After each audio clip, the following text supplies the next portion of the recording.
Thanks for joining again. This has been sort of, I was just talking to Krista and Kayla, and it's been kind of therapeutic this last couple of weeks on these webinars where we get to learn a little bit about how we might want to be thinking during this crisis, action steps that we need to be taking, whether it's the PPP loan or how to work from home. But in reality, how we communicate is as important as anything in a time like now, because when our teammates are have stress in their lives, when our customers are feeling some stress, the one way that I think we really can help alleviate that as leaders, as entrepreneurs, is really to, I would call it, over communicate. So today we're fortunate to have Krista and Kayla, and I'll have Rick do the intro, but Krista and I have known each other for a long time. She's been on the show a few times, so she's a wealth of knowledge. She is, are you the mayor of Roseville, or what's your title over there at City of Roseville? You have to bring that up, right? I serve as the vice mayor on the city council, and then in December, I'll become mayor for 2 years. You're mayor for 2 years, okay. But that is, on top of, this is really my day job and the nuts and bolts, and, community service is something that I love to do and be able to give my time, but this takes up the most of it right now, but. Well, this is entrepreneurs helping entrepreneurs, and to sort of help lead off the discussion today, I'm going to turn it over to my main man, Rick Spencer, and we were just talking about making, Krista's got this aura of optimism with how we approach this crisis and this time, and talking about 2007 and a lot of creativity in 2008 and so on. Well, I'm bringing on my main man, Rick Spencer. He built a highly successful business through the crisis last time, was able to have enough success with that business. He had a very successful exit. And then I was fortunate enough to be able to get him corralled over to HaneyBiz to help lead our efforts. So with no further ado, I'm going to turn it over to my main man, Rick Spencer, Vice President at HaneyBiz. Rick, why don't you set the tone for today a little bit? Thanks, Mark. Yeah, this is a fun day. It's Friday. I think we're starting to settle into new routines. While we were just talking about missing things from our daily lives, like the gym and other kind of comforts and habits that we have. But, I think people are settling in and really getting focused. And so, this is the last of our daily webinar series, as Mark said. The Power of With webinar series, we've been doing this for 2.5 weeks, every day at 2 p.m. So it's just been amazing to see all the community come together and have so many experts like we'll have today.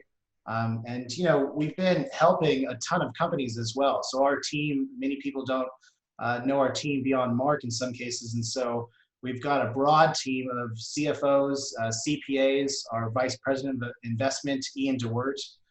We've been in the trenches with companies the last couple of weeks, helping them with funding opportunities, business planning, how to get their financials in order, thinking about new revenue opportunities, partnerships, etc. And so while you would prefer to be working on that outside of a crisis, it's been great to be able to dig in and to help companies and to leverage all of the great teammates we have. We have updated our crisis page, so haneybiz.com/crisis. So we have our loan assist program for those of you that are looking to get the PPP loan or the disaster loan from the SBA. We've got our team ready to help you with all the formatting and the organization and documentation that's required. So they're ready and willing to help. Our crisis action plan, if you don't know where to start, you need help with your balance sheet and your financials and, again, revenue planning, etc. We've got our crisis action plan. As Mark talked about a little bit, starting Monday, we're going to have a daily HaneyBiz huddle. It's a tongue twister, apparently. I got to get used to saying that. So the HaneyBiz huddle daily attack plan, that'll be Monday through Friday at 4:30. You can register at our crisis page. And then all of our webinars have been recorded. So whether you want to listen to them through podcast channels or YouTube, you'll be able to find them on our crisis page. So as Mark said, I'm incredibly proud of the HaneyBiz team. We've rallied to create all of these programs and options and content in 2 weeks. It feels like 2 years worth of work, but it's only been 2 weeks. And so I joked with Mark the other day, I haven't seen his office this much, even when I worked in the office. So in some ways it's brought us closer. It's made us really innovate and think about how we can give back to the community and grow our community. And so it's just been a really tremendous effort. So with that said, I want to introduce our guests today. So we have Krista and Kayla with MarketSharePR. And, Krista, Kayla, can you introduce yourself? Absolutely. Thank you for the introduction and thank you for doing this. MarketSharePR has been around for 8 years. We're in Roseville near the fountains, and we help clients say what they mean. And this is the prime time that communications has. So there's a team of 5 of us, from a web developer to a graphic designer, researcher, strategist. So we love what we do, and we feel like there has to be silver linings in this, and we want to be able to share some of those today. Mm-hmm. Great. So I have your slides up. Do you want to take us through some of these key points, and then Mark and Di will be able to ask questions? And then for our attendees, we have our Q&A module at the bottom of your screen, so feel free to submit questions, and we'll get to those as well. Sure. I'll start us off, and then Kayla has some really good input for us.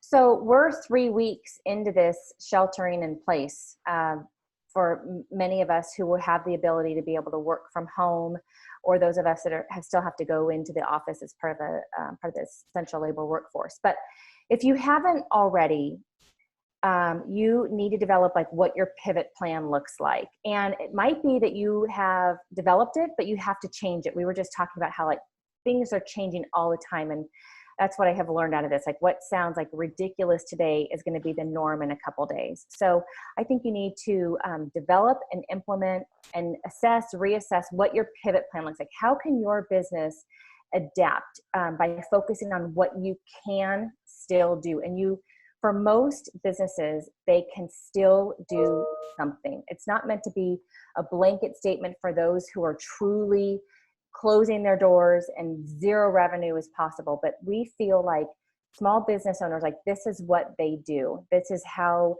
they came to be a business owner. They probably had a great idea, entrepreneur. So come up with that plan if you haven't already, or reassess if has it been working the last week or so.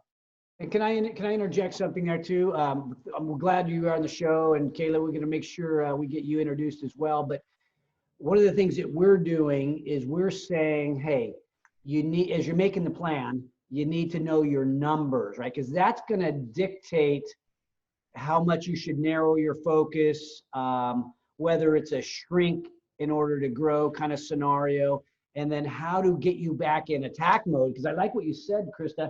You've got to be doing something, because I think when we're on our heels, that's kind of like a helpless mode. And if we're in that position, you got to get out of that position. Mm-hmm.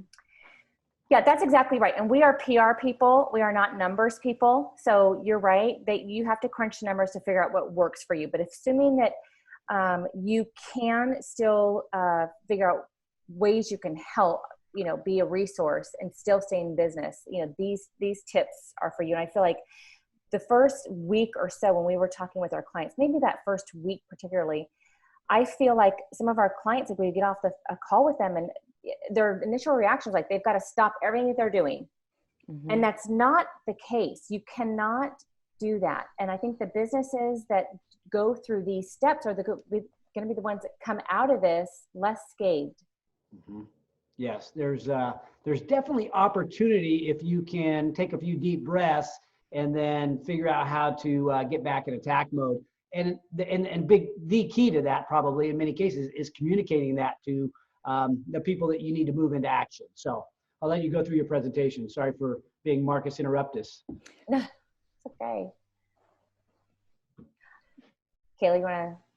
So step one, the pivot plan. I think that we've all been seeing companies, restaurants are pivoting from dine in to go.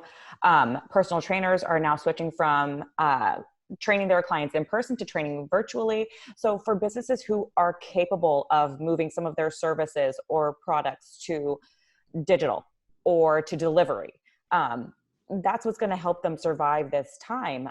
For others, right now, if you can just continue to build those relationships within your community, with your strategic partnerships, that's going to help you to continue to be a resource until folks are able to continue patronizing you once things go back to normal. Chris and I always laugh about this, when before the lockdown, we always struggled with the cobbler's shoe. Like you're so busy making shoes for everybody else that you struggle to maintain your own. So now is a great time for folks to pivot to the focus on themselves, redoing the website that they've always wanted to do, but never had time to, investing more in their social media and their posts and their content, and actually slowing things down a little bit to focus on themselves and the little projects that they've never been able to get to when it comes to improving their business. I think that's a great idea. They've got to polish their own shoe. It's time to polish Yes. a cobbler's shoe. Yep. Yes. I love it.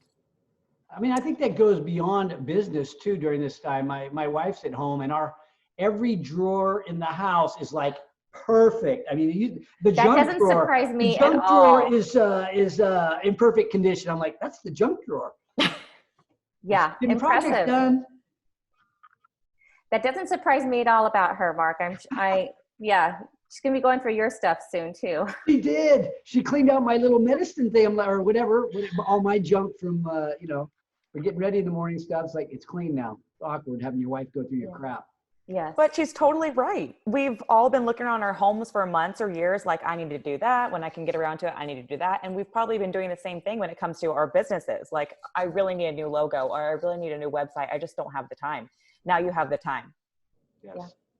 Yep. And we're hearing that. We talked to somebody this week that said, this doesn't really, I mean, he was in a position where he was well capitalized, and he said, now is the time that I've got to do these things. We want to do a new website. I want you to look at our entire brand. And it's a great time to be able to do that. If you're able, if you can afford to do that, now's a great time to do that.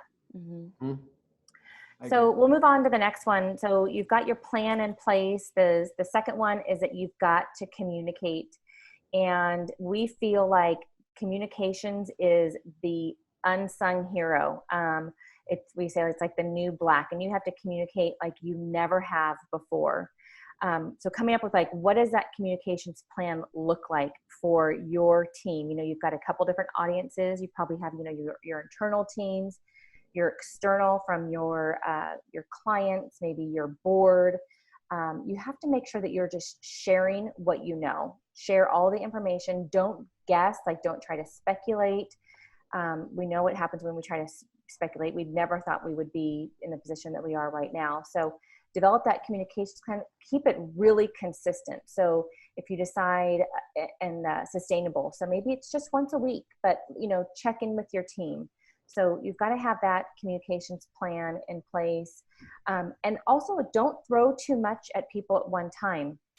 Stick to, a handful, maybe 3, say no more than 5 key messages, because people we're the way we're consuming information right now, it's kind of on a necessity base. So even if your communication is an e-blast or a newsletter, digital newsletter, that's fine, but just pare it down, pare it down. And it's okay to still put kind of interesting things in there, not have it be doom and gloom. I think people want to hear that.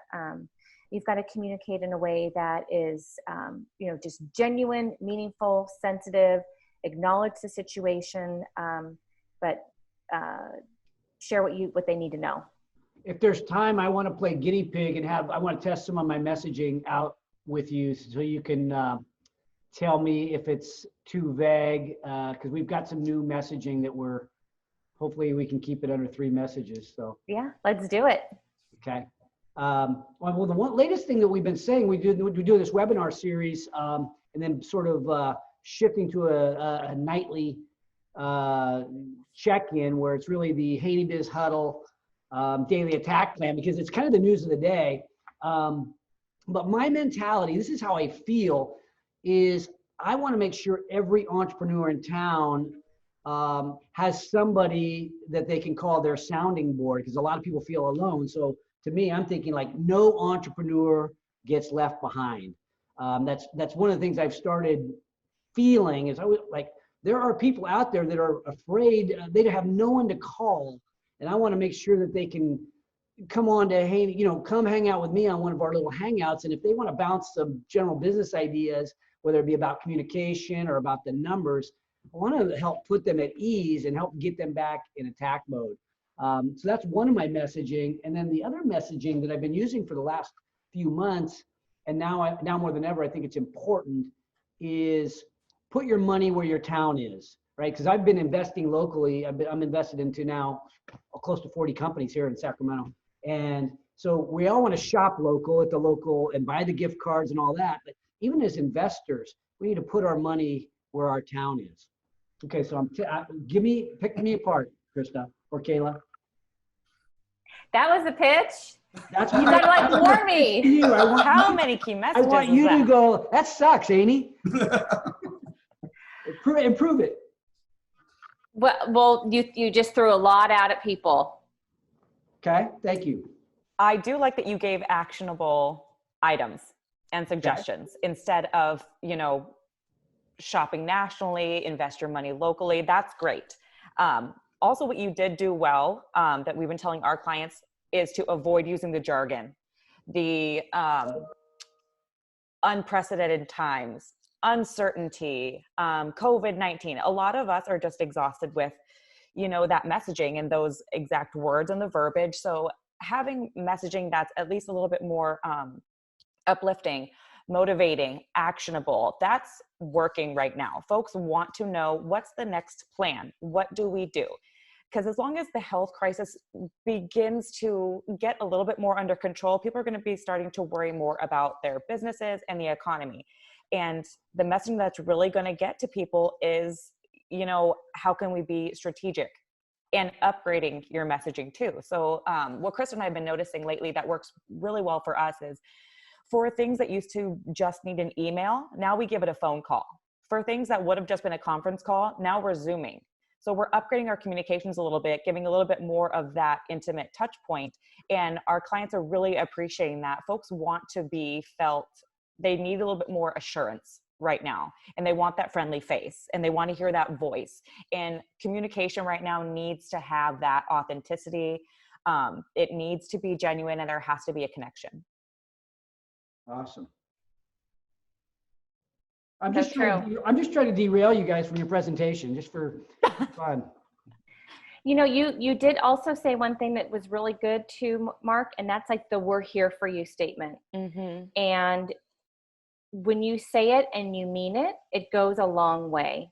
And we've been helping clients kind of mess with what that looks like for everybody. Entrepreneurs, being an entrepreneur can be very lonely, but, you do point to so many examples of people who have struck success after striking out so many times. And you, I'm sure, are a beacon for being able to relay the message around consistency pays off. One of my favorite sayings is consistency compounds, right? So like, now is not the time to throw in the towel. I mean, life has a way of telling us when we're on the right path or not, but we can't, now's not the time to give up. I love it. So we'll just step into the third step. And that is still like, you've got to market yourself. It looks differently today. You have to demonstrate your value. We all have to demonstrate our value, probably more so today than we had to do a month ago. So you're seeing all kinds of businesses, how they are being able to demonstrate their value. And they're meeting their clients where they are. So whether that's like bending over backwards, if it's a certain level of discount or delivery, or saying that, if you're supporting us, you're supporting the economy and my employees. So that's really important for you to just continue to demonstrate your value. You have to be a resource for others. And I believe this big time. You've got to be able to like put those deposits in before you can take a withdrawal. So we've been telling people, pay it forward. If you can give an online review, if you can Yelp, if you can tell your friends about this great experience that you had. Word of mouth is still the hands down the most effective marketing tool that there is. Even today, with all of the platforms that we have, it's still word of mouth. It looks different because it's on social media, it's in a Yelp review, Google review. Those are still all word of mouth things. So I'm glad you said that, because any of these people out in the audience that are enjoying this program, enjoying Krista and Kayla or HaneyBiz, you know, this is something we should all do. I think is be, if you're giving away information that's remarkable, we should be sharing that with the world. So thank you. We all have time to do that. You know, we don't always, now we have the time to do it, but it's a good practice for us to get into, is to help each other out. And you have to remember in your marketing too, that you have to remember that right now, messaging around the health and safety being the priority for your family and your team members is something that you are not going to jeopardize.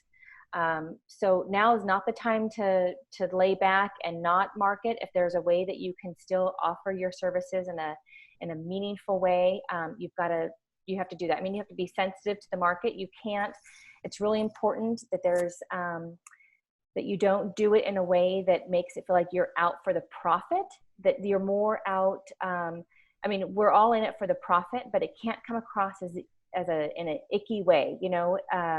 It's in a way to be a resource to help your employee base. So you have to just temper that too, but absolutely marketing through your social media channels.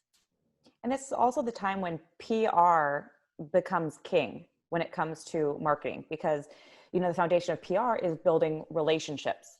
And the way that organizations behave during this crisis is really going to determine their reputation in their industry, how folks see them, if folks will continue to patronize them even after the crisis.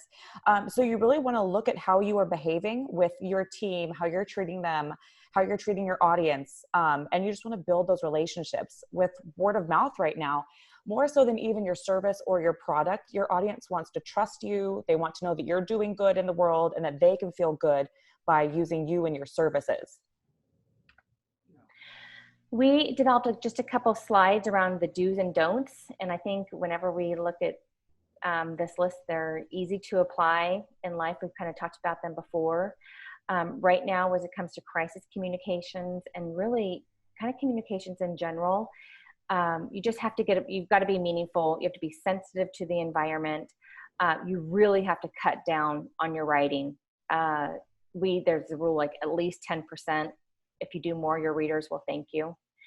And right now, I think it's important that we're just not over explaining. You know, if you are still taking a paragraph to describe the COVID situation, don't do it. I mean, that was maybe appropriate in the first week. It's not anymore. We get it. It's here. Just get to your point.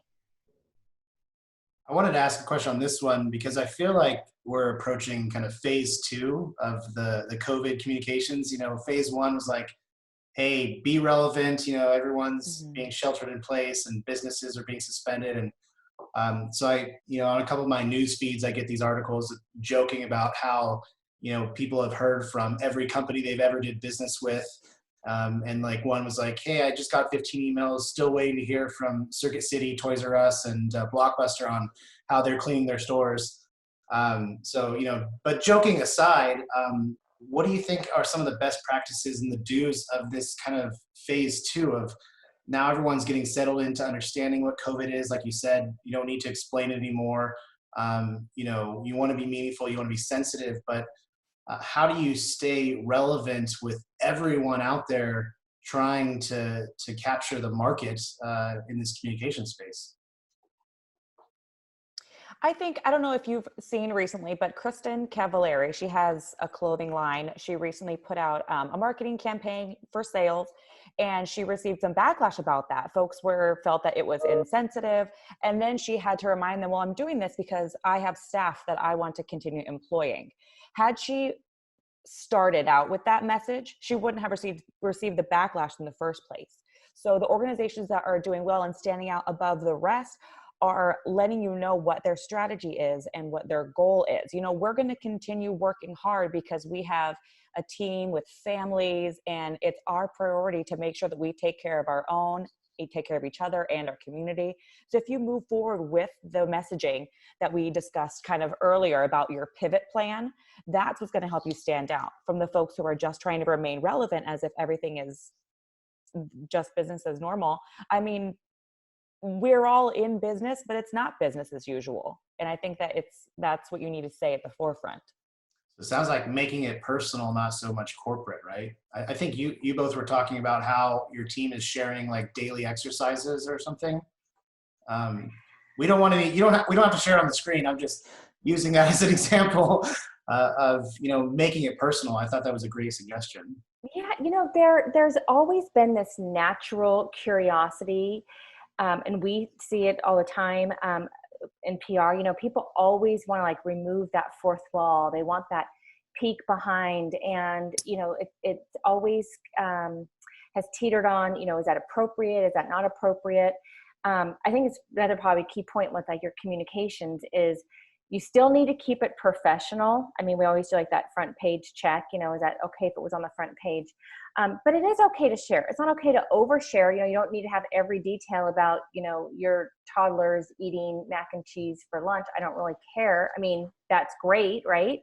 But you've got to be able to be real. And your example today, or that we gave you was, we're all on our stories, and I, shared my workout and then said, Kayla, like, what are you doing? And then she took it over and said, hey, Krista, I see you running and I'm here lifting, my landmine. And then said, Allie, what are you doing? And then, and so they did kind of get to know us. And that is part of your brand too, is building, your brand needs to know you, love you, need you, trust you. And so that's kind of what's happening these days. And that's kind of the one of the positives that has come out of all this, right? Is that the social media has reverted back to what it was originally meant for, actually connecting with people. For the last, I don't even know how many years, I would just scroll and look at pictures. And I wasn't actually commenting on things, sharing things, posting videos for friends and watching theirs. Now folks are actually engaging with each other. They're actually using these platforms to stay connected in ways that they haven't been since their inception. And that's how companies and organizations should start using their social media, that it's not just a marketing and advertising platform. It is the open door to connect with your audience and your community. We want to make social media great again. Yes, we need hats. Yeah. Love it. Shall we move to the don'ts? Let's do it. Do you want me to do it, Kayla, or you want to do it? Well, I've already kind of discussed that, everybody's over the jargon. Everybody's ready for at least a little bit more positivity or, just that sensitivity or that personal touch. But just staying away from all of that overused language. What's one of the other ones? Oh, meeting the moment. What are some of the other ones that we were talking about? There's just so many new words in our lexicon that we'll be seeing in Webster next year. But, folks are ready to move on. So avoiding the jargon, and also don't pretend to have all the answers. That's another kind of challenge here in PR when we're writing articles this week that won't go till print next month. We are going to have to remain flexible with what we write, because anything going to go into print a month from now could be completely outdated because the situation is changing so quickly. So just being careful in your communications to not be, always 100% sure, leaving that opportunity open to remain flexible as things change. And as Krista said, don't over explain, just kind of get to the point. Folks know what the situation is and just let them know what the next step is. Don't touch your face. And don't touch your face. Don't touch your face. Yep. Wash your hands. And then do we have a don't? Do we have a do's? You might have did. Yeah, the do's. We did the do's. Yeah. We did do. We did, yeah, or we got it. Yeah. All right, this is where we take questions, or what happens next, Mark? Yeah, well, I think this is where we talk about anything you guys want to talk about in terms of communication. But I think, you said don't bring it up, so that makes me want to bring it up. You're the vice mayor of the city of Roseville. You will be the mayor. So there's this sort of extra set of responsibilities. You call it community service. I think of that as a tremendous responsibility because you're helping lead the town that I grew up in. And, how are you balancing things, right? You have the home life, that's right, the kid, your twins and the family and all that kind of stuff. You've got the city is, all kinds of things happening at the city that I don't know about, but I know I read in the news what's happening with the different municipalities. And we had some people on from the city a couple of days ago. But then you've got this business you're running too. So how are you balancing all that? Because that's what I've heard from a lot of entrepreneurs is how to keep it all in balance, how to do it all. Any thoughts on that?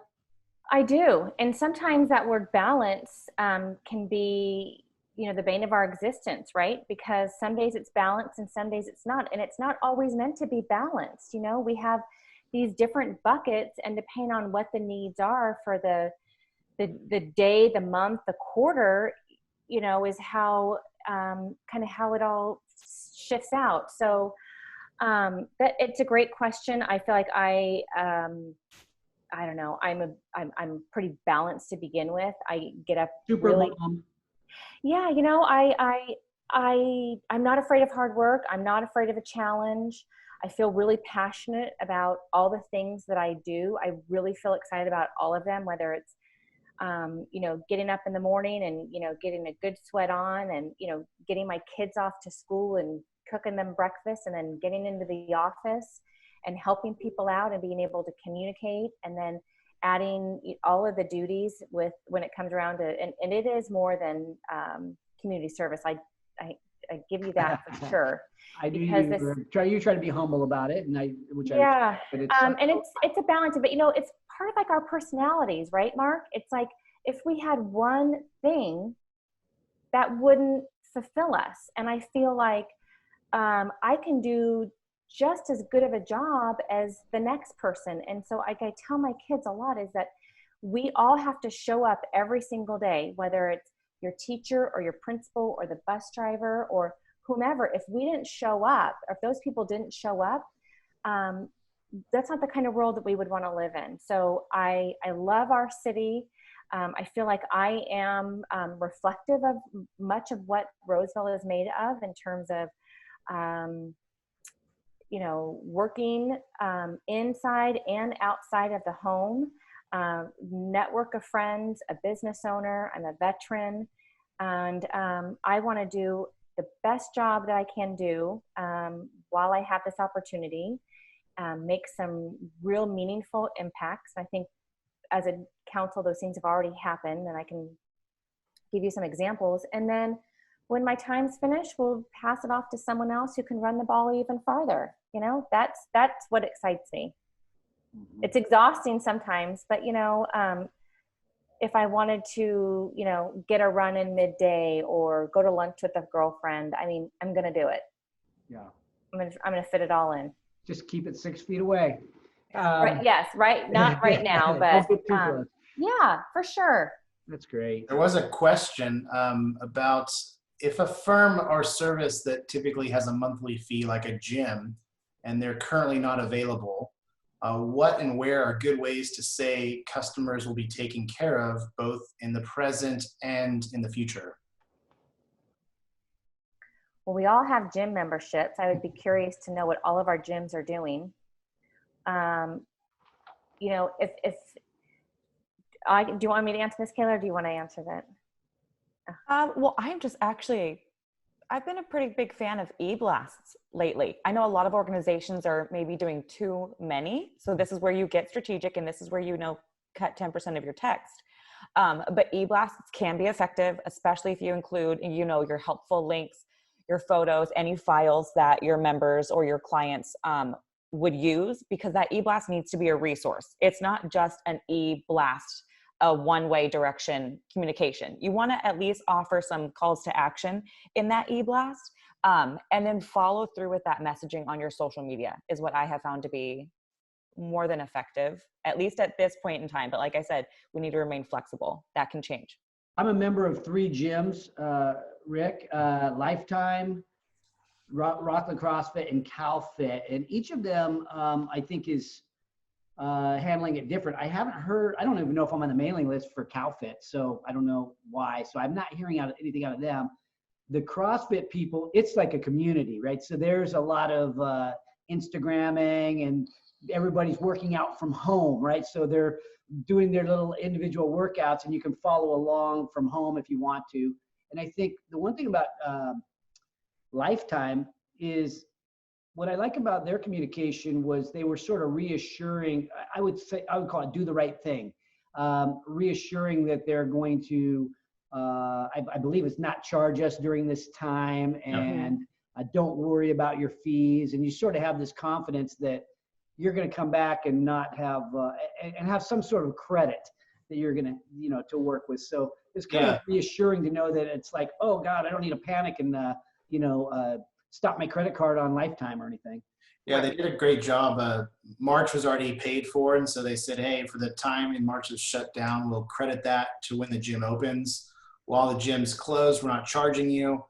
Their CEO sent out a great email about mental health and staying together. So it wasn't, please don't cancel. It's just like, look, we're here for you, right? And then today, just before we started this webinar, they sent a new notification saying, hey, we've just launched 8 virtual training programs that are available to you through your membership. And so that made me feel good, because even though I'm not paying, they're still treating me like a member and providing value. So I agree, Mark. I think that they have done a great job with their communications. Do you think I should cut down to maybe 2 memberships during this downtime? Why take your foot off the pedal? Yeah, the economy needs you right now, Mark. Okay, all right. We're seeing that too, and all kinds of, like, the fitness community, I think, is really galvanized. The one that I go to has done the right thing, and that's like, when you're closed, it's really hard for them to be able to collect your dues, right? Like that's a really good way to tick people off if you're still going to be charging them and not have access to it. But they have done a few things, and that is they're renting equipment now. So that's a source of revenue for them. We have one example of somebody who we worked with in the past, really well known in the community, nationwide with schools, and his livelihood relies upon him going into schools, kind of a motivational speaker. Oh, I've met that guy. And he's really loved and admired. And he came forward very initially, early on, and said, I have had people and he's a sole provider for several kids. I've had people have asked me if we need to go fund me, because people wanted to help him. And he said, thank you, but no. Like, my family and I were in good shape, kind of like, I don't know how long we're going to be, but right now we're fine. And I feel like that went a long way with his base. Like, he built the trust there that he wasn't just going to ask for the money to ask for the money. And that created just so much loyalty for him. And I thought, like, that was a really good move, because if and when the time comes where he needs help, we're going to trust that he really does need it. So I thought that was pretty cool. And that just goes to show, like, exactly what we were discussing earlier with the way that organizations behave during this time. That is what's going to determine the relationship with the community, how trusted they are, and their loyalty. What I love about what Lifetime is doing, which is what other companies could do that currently can't gain any revenue right now, is they are putting out, those free workouts that are a value add to you, but they're not making any money off of it. But they're doing it to maintain that relationship, to ensure that when the shelter in place is lifted, you will return to them because they maintained that reciprocal relationship with you. And I think that would be my suggestion for other companies who are going through the same thing, is what resources can you offer for free to maintain that relationship? Yeah. I want to ask, there was a question about co-working spaces. HaneyBiz has a co-working space, and, kind of like you both said, there's time to plan, and then a bit of a future looking question, which is, let's say now, shelter in place is removed. There's still, I'm sure, going to be guidelines and restrictions and, advice. But what should companies be thinking about and planning as far as communications for helping customers feel comfortable coming back into their spaces, right? Because we'll have this heightened awareness about, hey, what are the cleaning protocols? What is available, and how do I know that this is a healthy space? So in this time where it's available for planning, how should companies be considering those communications to help customers feel comfortable? Either one of us. Not all at once. That's like that, awkward moment on a conference call, like, whose turn is it to go? I think that's a really great question. And I don't even know, Rick, candidly, if we're there yet to be even able to know like what that even looks like, because one day we're probably not going to get this green light that we can all go out. It's probably going to be a real hazy, orangish, yellow light, and we're going to be so skittish, right, about everything that we touch. But I would just go back to the point about sharing what you know and being transparent. Right now we're talking about the health and well-being of the organization, their team, and messaging around that, around the safety of your family. I think that every time that you can hit on that you are doing what you're doing to protect the health and safety of everyone around you, that goes a long way too. But I think that will certainly unfold. I feel like this week we had May ripped out from under us. And, who knows what June looks like, but I think we've got a little bit of time to prepare what we're going to be able to message. One thing that's gone through my head. So I see Greg Aguirre is on the call, and we've been talking about co-working spaces. His partner, his attorney, emailed me today an article about co-working spaces that was pessimistic. And I think when we look at places where people gather, I think there's a few people out there whether it might be a gym, it might be a co-working space, it might be movie theaters. We know that they're all going to need to adjust. And so I won't claim to have all the answers on what co-working spaces will look like. I think they will still exist at some level. They are not going away, just like gyms aren't going away. But we may open the doors in September or in June or, at the first of the year and see, wow, the landscape for certain business models is different. And I think what we can do now in terms of communication in those business models, and those aren't the only ones that are going to be affected. It's not just the places with the brick and mortar and the location where we all show up. Different businesses are going to be affected. And I think now is the time where we have to be contemplating what consolidation might look like. And so who might be, if your business is going to shrink to a point where it's less viable, that might be the time when you begin partnering with somebody else to help absorb some of the costs. 2, 3, 4 companies merge and create something that maybe is even stronger, and you end up wringing the efficiencies out of some of that. But I think survival might look like business consolidation at some level in different industries beyond co-working. So I think if you're in co-working or you're in another business, we're going to see some consolidation. We're going to see some failure, of course, but we're going to also see some of the survivors are going to end up being consolidated, and they're going to come out stronger on the other end. Mark, that's a great point. Just that, being aware that there will be some business models that after this, things will look different from here on out. There will be some changes that will endure. Just like after 9/11, airport security has never been the same. It's been tighter since 9/11, and that has endured. I think that there are going to be some changes throughout this that are going to continue after things go back to normal. And for those businesses, like how they had to implement a pivot plan, they now need to implement a follow-through plan or a follow-up plan. So the changes that they're implementing now that is going to help them to kind of survive or ride this wave, they're going to need to continue all of those activities afterwards as they also try to ramp back up their regular business. But I think it's just important to stay top of mind with what does that follow-through plan look like? If you have upped your communications, if you have started to offer services digitally, you're going to have to continue to do that once things go back to normal. You bet. Are there any other questions or? Yeah, I had another question about I know in social media, you talked about the social media element coming back as far as what the systems were intended to be and versus what they became.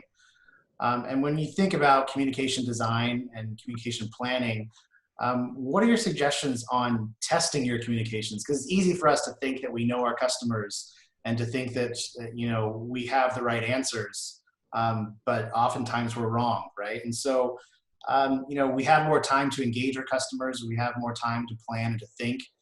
What are some of the kind of best practices that you use with your customers to test and to refine the messaging before you use it in a broad scale? I feel like this is right up Kayla's alley because she does a lot of our social media and tests what works and what doesn't work and what we're able to tell clients. What is always safe is speaking from a place of your company culture. If you have developed a voice for your company in copy and text and articles or whatever it is that you sound like, if you kind of maintain that and maintain your values, you can't go super wrong. So as long as you're still offering, that same feel, like recently, Krista and I named my dog Employee of the Week, which was huge for him. He was thrilled. But that's just who we are. That's MarketSharePR. That's been an enduring value of ours. So although that could have fallen flat, people might have wondered, like, I don't care about this dog. We know that the majority of our audience is thrilled to see something that's familiar to them from our communications. Everybody loves puppies. That's safe. Everybody loves puppies. Kayla, what about like the timing of things? I know like that's kind of changed too with posts. Right. So for social media managers, they know that there are certain analytics and insights that can let you know which days and times your pages are the most active. And those are typically the times when you should schedule your posts to ensure that they get the most visibility. But we've noticed that times have changed. Everybody is home all day long on their phones all day long. So a lot of the rules don't really apply as much anymore. Like you can send an e-blast on a Saturday. You can send an e-blast at 2 p.m. on a Wednesday, and you're probably going to get very similar click-through rates. There's just not a whole lot of rules anymore. Great. All right. Those were all the questions. So Kayla and Krista, any final thoughts or parting words you'd like to say to our community before we finish up? I'll start us off, and I think that we've kind of hinted at it, and I think it's important for us to realize this, share this with our kids, share this with our coworkers, that it's okay to have fear right now, but we can't live there. Can't stay there. Like you can have your kids can tell you that they're bored, and I think, yep, I get it. You're bored, or whatever the fear is. I think you have to acknowledge it, but you got to move on. Like, I would just say to everybody, like, do not stay there. We're all feeling the same thing, but that's not going to get us to where we need to be and where hopefully our clients and our employees want us to be. I mean, each of us needs to be the rock star of our team right now. Everybody is counting on us. So, I think that there is silver lining. There is opportunity. You have to believe that. I do. Mm-hmm. I want to add to that because I couldn't agree more. I mean, you think about fear, and everybody has it. And I think as entrepreneurs, if we're working on something more important than what the fear is, the businesses that we're working to build, the teammates that we're looking to employ, the families that we need to support. I mean, there's some things that, are worth fighting through the fear for. And I think this kind of time, it's where we have to go, why did we start doing this? Why are we doing what we're doing in the first place? And even though it's scary, it's more important than the fear. I totally agree with that. Yeah. Yep. I have another thought, but I'll wait. Kayla, go ahead. Final thoughts. Oh, Kayla had mentioned it earlier. We're all stepping up our game, and we have to. We mentioned that we had a Zoom call this morning with a client who's right up the street that could have easily been a conference call. We've never Zoomed with them ever, and I just think it's time just to elevate and to continue to show your worth and to reassure the people that you work with that you absolutely are there for them. And we're all sensing, I think, that need to connect, and that's more important than ever. So I'm really glad that you invited us to be a part of your show. I always enjoy chatting with you, Mark. And thank you, Krista. Thank you for being here, and thank you for everything that you do for our community. You're a tremendous example of what entrepreneurship is all about. So thank you. Oh, thank you. Thank you. Yeah, thank you, Krista and Kayla, for joining us. And thank you for the attendees. Some of the attendees today, I think, have gone to every one of our webinars. So we've got some great supporters, and it's been such a pleasure going through this series and giving back to the community. Just a reminder about our crisis page. We've got these programs like the Loan Assist program, the Crisis Action Plan. The Loan Assist program is probably the most talked about right now, because some of these programs have a minimal time period that's available. So really think about that. And then as we switch next week to our HaneyBiz Huddle Daily Action Plan, please share that with others.